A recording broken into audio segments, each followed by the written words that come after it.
Salam alaikum, bonjour ou bonsoir les amis. J'espère que vous allez bien partout où vous vous trouvez. En tout cas, c'est ce que je vous souhaite. Et pour le meilleur de toutes les situations, bien sûr. Bienvenue sur votre chaîne Bled Maralbia, qui attend comme toujours vos encouragements, qui nous font beaucoup de bien. Un merci tout particulier pour vos compliments, ainsi que pour vos gentils commentaires et vos précieux conseils. Mais abonnez-vous pour rester très informé, mais faites aussi abonner vos proches, vos alentours, les gens qui sont près de vous, les membres de votre famille par exemple, et tous les gens que vous connaissez, tout simplement. Et cette séquence vient vers vous pour évoquer ces Sahraouis de Tindouf au Sahara oriental et ces Sahraouis qui boudent les élections en Mauritanie. Contrairement aux années précédentes, ces élections législatives et communales en Mauritanie, donc prévues ce week-end prochain, ne séduisent pas du tout ces Sahraouis. Les Sahraouis des camps de Tindouf occupés bien évidemment. Mais avant d'entamer le sujet de cette séquence, il nous revient à notre tour de féliciter ces jeunes joueurs de football marocains de cette équipe nationale marocaine des moins de 17 ans après leur exploit. Un exploit, en effet, en ce qui concerne cette fameuse CAN UD7. La CAN, c'est cette Coupe d'Afrique des Nations. Le Maroc écrase tout simplement cette Algérie chez elle en cette Coupe d'Afrique des Nations et file directement en demi-finale en validant aussi son billet pour le mondial. Donc désormais c'est fait et c'est fait haut la main. Le Maroc a battu le pays hôte, cette Algérie qui organise cette CAN U17. Eh bien, le Maroc a battu cette Algérie sur le score de 3-0 et file directement tout droit en demi-finale de cette Coupe d'Afrique des Nations de football U17. Une victoire synonyme de qualification également pour la Coupe du Monde U17 prévue du 10 novembre au 2 décembre prochain au Pérou.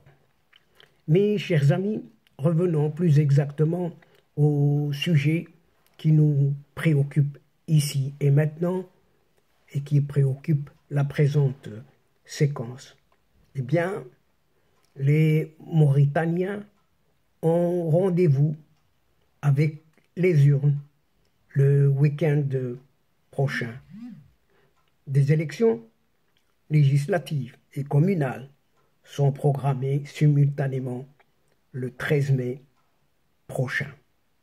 Une fois n'est pas coutume, ces deux scrutins législatifs et communaux passent presque inaperçus dans le camp de Tindouf, en territoire occupé de ce Sahara oriental. Le traditionnel afflux de milliers de Sahraouis constaté dans de pareilles circonstances il y a quelques années n'a pas été enregistré cette fois-ci ces derniers jours. Et d'après des sources consultées à Zouerat et Nouadhibou, le nombre de Sahraouis qui entre en Mauritanie n'a pas connu une évolution habituelle. Il est resté stable. Ce flux est resté stable, pour ainsi dire, sachant qu'à l'approche de l'été, les Sahraouis ayant les moyens financiers quittent les camps vers la Mauritanie.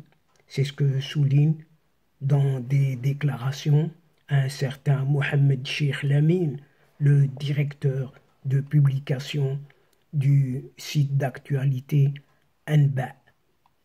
Ce peu d'intérêt accordé à ces fameuses élections s'explique par l'absence tout simplement de candidats d'origine sahraoui dans la course, ce qui ressemble à un boycott. Ce n'est que ça, apparemment. Nous avons relevé la présence de 2 personnes seulement. Il y a un certain Qasim Ould Blaili, originaire de la tribu des Terna à Nouadhibou, et Ismaël Yacoub Cheikh Sidia dans la circonscription des Mauritaniens de l'étranger. C'est ce que précise toujours Mohamed Cheikh Lamine, ce directeur de publication du site d'actualité Anba. Ce dernier candidat, qui est Ismaël Yacoub Cheikh Sidia, s'agissant de lui, est connu pour son soutien aux positions du Front Polisario. Et dans son entreprise de séduire le vote des partisans du Polisario, il a exhumé une certaine affaire de la disparition en 2010 en Angola de l'homme d'affaires mauritanien Rachid Mustafa, qui était tout disposé à financer des projets médiatiques au service du Polisario, bien évidemment, pour accuser le Maroc d'en être le responsable. C'est ce qu'affirme cet interlocuteur. Apparemment un certain facteur, on est de cette absence d'un certain président d'origine sahraoui à Nouakchott et l'absence d'un président d'origine sahraoui en Mauritanie explique également ce qu'on pourrait appeler par défection, analyse un ancien membre du Polisario qui réside actuellement à Laayoune. Tiens, on ne sait comment il y est arrivé pour y résider. Mais finalement, et on retourne à la source, il en est originaire en tant que Sahraoui marocain. Mais lui, il rappelle le général Mohamed Ould Abdelaziz. Il se rappelle qui était au pouvoir entre un certain août 2009 au 1er août 2019, une dizaine d'années à peu près.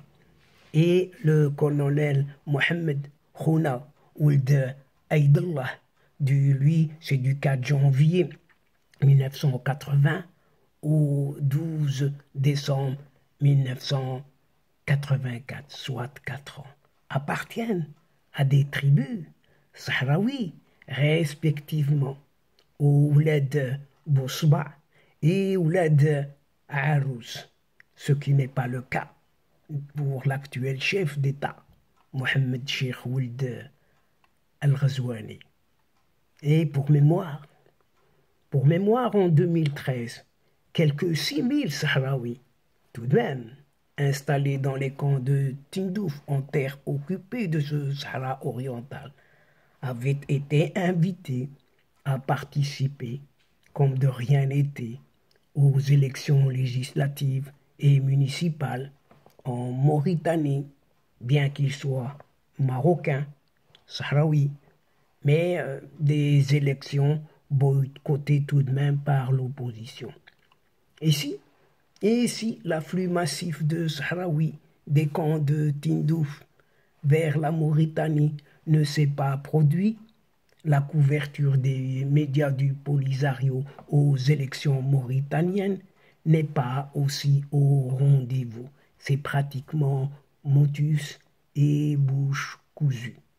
Silence radio. On ne dit rien, même au Polisario. Les élections de ce 13 mai prochain sont organisées alors que les relations entre Rabat et Nouakchott sont plutôt bonnes, bonnes que mauvaises.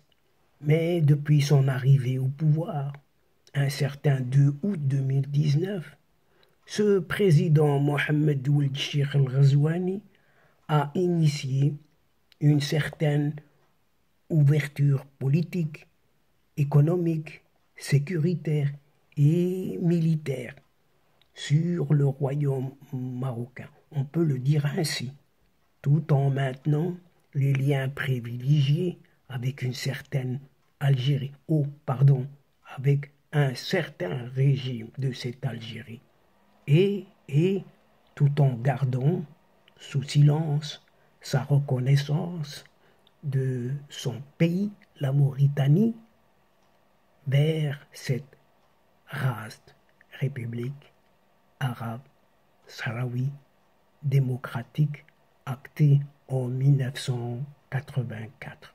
Mais on ne sait finalement où se trouve cette démocratie. On ne le sait pas. Si c'est dans le Polisario ou cette race, on ne sait lequel des deux représente cette chimérique représentation dans ce désert. Et donc, chers amis, mesdames et messieurs, c'est ici que prend fin cette séquence, tout en prenant congé de vous, mais nous espérons vous retrouver très très bientôt avec un immense plaisir et comme d'habitude, bien sûr. Merci pour votre participation, de nous suivre jusqu'au bout des séquences, sans oublier de nous aider, d'aider votre chaîne, de nous aider mutuellement en vous y abonnant, afin d'être informé comme il se doit, rapidement. Mais surtout, n'oubliez pas de partager autour de vous les séquences vidéo de votre chaîne. Elle en a bien besoin et surtout, elle a besoin de vous. Quant à moi, il ne me reste plus qu'à vous dire au revoir les amis et à la prochaine fois, Inch'Allah. Al-Asdiqa, assalamu alaikum wa rahmatullahi wa barakatuh. Ma'a salama.